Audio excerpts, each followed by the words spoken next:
Tampa Bay and Texas, first and foremost. It's interesting, Kim. I was looking at the Rays, and they actually have the best starting pitching ERA. Now, the concern is it's the fifth fewest innings thrown. So you don't have a lot of innings being thrown there. But McClanahan comes back. This guy's got the lowest ERA in baseball since he's come back. He's such huge for them. Yeah, he's nasty. If swing and miss was a person, it would be Shane McClanahan. I mean, the dude is absolutely nasty. Yeah. I don't care about any back injuries. When he's out there, what he gives this Rays rotation is just lights out. I mean, his fastball is phenomenal. His ability to pitch to different quadrants and just set you up. Wipe out changeup, breaking ball nasty, slider as well. This guy has it all. Keeping him healthy is going to be huge, but the plus is that lineup, man, they don't take any days off. They stress out the opposing pitchers. They continue to give whoever is out there a chance. And one thing we know about the Rays is when guys are down in that rotation, they always have somebody lurking down in AAA, somebody lurking in that bullpen who can come in, pick up innings, and give them a bolster and give them a lift. So I don't worry about the Rays at all. It's all about making sure they stay where they are in this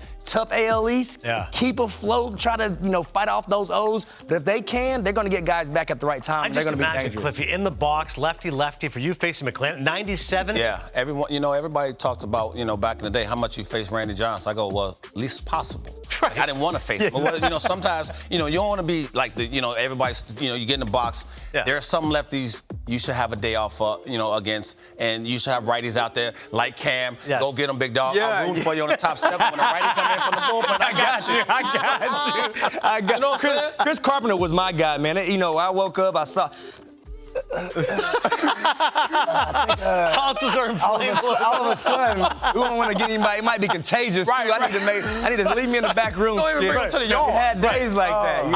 I could play. I just don't want to hurt you guys. Exactly, I don't want to start around. exactly. Other games here, Washington Nationals and Chicago Cubs. Big topic right now on Cubs Sports Talk Radio. Should they deal Stroman if they're not into the extension? And should they deal Cody Bellinger? Cliffy, this is a great story. This guy hit 203 the last 3 years. He's now hitting over 300. And speaking of lefty on lefty, he's got an OPS over 1,000 against lefty pitchers. Great story for Bellinger. It is a great story. And, we always look for guys that, they doing something different. They dropped their hands. They opened up. He did nothing.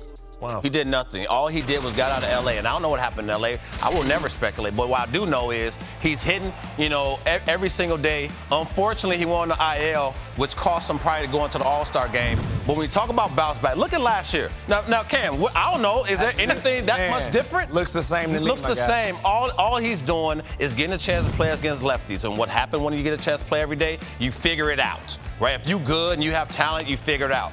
This is absolute, and he's walking out of that box. You know what? I'm doing damage. I'm swinging violently, right? I'm not taking these little hacks, but I am standing on the baseball. I'm doing little things consistently, and I'm highlighting lefties because guess what? He hadn't played against them. He struggled against them. He didn't do enough to show Dave Roberts in L.A. that he could play every day. The numbers show that, and I understand what happened in L.A. Things happen. When you get a chance to have a resurgence and a bounce back, this is what you love and appreciate about talented ball players who get a chance to, sort of not do anything other than have another opportunity. And where you want it, you feel good about. And I just love where he's at right now. I had a chance to talk to him in spring training for a good period.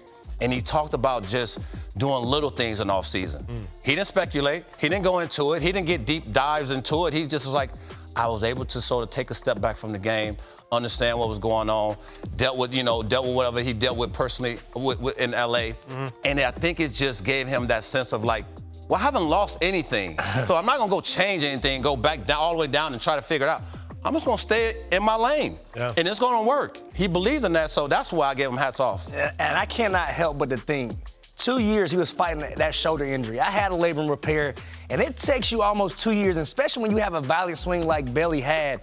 Now, I just think he's healthy. Like you said, Cliffy, there's nothing different. That setup's the same. And the only thing that I'm seeing differently is he's staying on the ball a little bit longer because he's healthy. Shoulder's not out. So now he doesn't have to cheat. What happens is when you're hurt, your body starts telling you have to, make up for that little bit of injury, that lack of power. So what happens? The hip starts to fly a little bit. Now, he's healthy, same setup, same swing, back to the Belly that we saw win the MVP. It's been fantastic to see. Next up, the Dodgers and the Orioles. Speaking of those Dodgers right now in first place, first half, little up and down for the Dodgers. D-backs are in first. Now we're rolling. Now we're the first place team. Giants in second. Arizona's in third. And tonight they face Grayson Rodriguez. And this is a guy who's so critical for them, Cam, because they have high expectations. Gave up way too many home runs. Went till the minors, looked filthy. Now he's back. And you see right here, a little bit of the issue for Grayson Rodriguez. He has a smooth delivery, a repeatable delivery, nice mechanics, and you love seeing that. But up here in this league, you can't miss here. You see to Shohei Ohtani, when that ball takes a seat in the middle of the plate,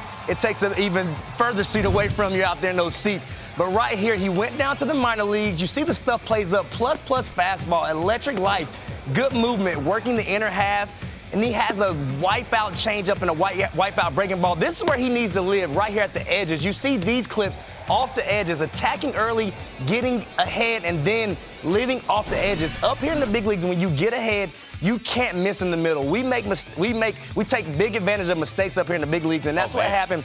You want to see him come up, attack, get ahead early. The good thing is the guy has good command. Now we want to see him pitch to the edges when he gets ahead of these hitters and put them away. This guy has wipeout stuff. Now he just has to learn how to be consistent with dominating the out pitches and dominating those 2-strike counts, and that's where he'll go to another level. Orioles' 8-game winning streak. If they win and the Rays lose, virtual tie for first place in the AL East. Lastly, that. Yeah, crazy. Lastly, the Giants and the Reds. We don't want to, poo-poo the feel-good story that is the Reds, but their offense, Cliffy, went missing. Brewers really took it to him, and yet Elly De La Cruz, when you look at his gifts, what he has in the field, it's remarkable. You know what? The fact that he has the balance, he has this fearless attitude. We've been hearing a lot on our network, fearless. Well, it's hard to get fearless. It's hard to be consistent. But what he brings to the table is, you know what? I want to bring the flair back. I want to bring this back. And he almost left the stadium. Come on, man. And his swing has so much balance because when you have a leg kick, it's almost like a perfectionist type of approach. If that leg is up and you caught, you're going to have a tough time hitting a fastball or hitting anything. But when you watch him, everything is smooth. Everything, it just has its own lane, right? When he gets back on his backside, everything just stays. I love hitting with a leg kick. I just felt like I could just, sit on my backside, wait for the ball to get a little deep and do some damage. To do what he's doing right now, to change the whole landscape, to sort of put this team on his back, to bring the fans out, right? The fans are not watching TV. They're coming to the park.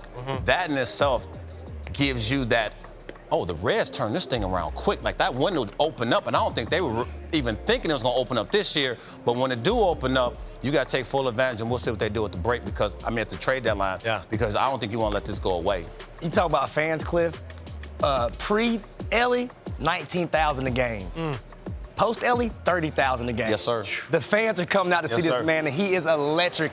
I think he's created by AI. I still think it's artificial intelligence. The dude doesn't look real, but he brings that showmanship, that flair. We talk about re-energizing the game, reinvigorating the game. Look at this guy's speed, the way he tilts the field. He plays the game like that kid in Little League who just says, so what? I don't care. I'm going to do it. I'm going to steal home. Tag me out. You're not supposed to steal third or make that last out at third base. I'm going to steal third base anyway. You know what? When they fall asleep, I'm going to take home.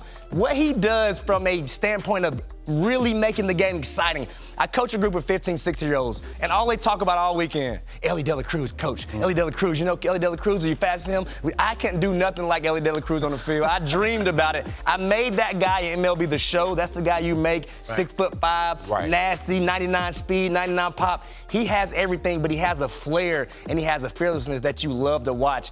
This guy, only thing that is separate him from being a superstar and is yet to come, consistency. He's 21. 21 years old. The sky is the limit for this guy, no doubt. The 15 and 16-year-olds, number one thing they're talking to Cam about is Elly De La Cruz. The number two thing is, hey, coach, see what's on TikTok? Did you see this video yet? There's a lot of TikTok going on. I don't even have TikTok.